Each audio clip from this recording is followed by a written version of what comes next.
started in Sparta with King Leonidas, the brave 300 with clothing of its spots, going up against a million Persians, so they say. Back in those days, it was all warfare and no play.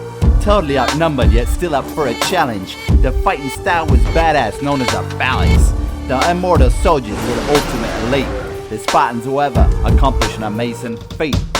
Win after win resulted in a final sacrifice. They got taken out with arrows, roll the dice. We came here to battle. Die. Alexander the Great was the man for a 10-year campaign. No one compared to his army and tactics got slain. He did a lot of good, also not just massive invasion. Everyone was tan back then, he was the OG Caucasian. His cavalry was the best of its kind, flanking his enemies, leaving them in a bind. Twice he had Darius III flee from his battles, the king who herded his men around like cattle. Everyone underestimated the son of Zeus. They drank loads of wine, the energy juice.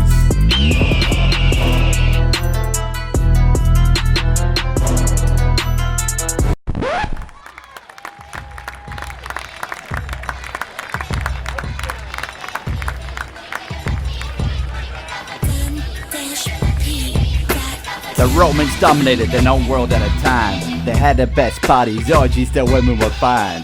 The top armor, weapons, and siege engines. Best money could buy in history, that will get a mention.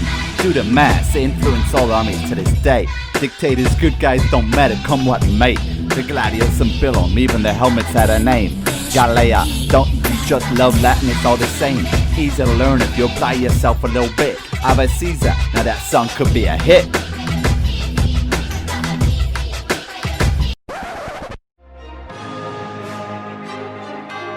Anyways, let's get to the twist of the whole thing. Jesus was his name, not making cash, ka-ching. Back then he learned off me through the ages. We've gone through many religions, through phases.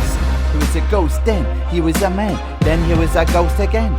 The women loved him, but most respect came from men. Invictus fought in a great arena, the Colosseum. He heard him in his head, he could even sense him. Jesus gave him strength enough to live forever. Modern times proved to be a massive endeavor. Your Mama Records 2020 Mofo.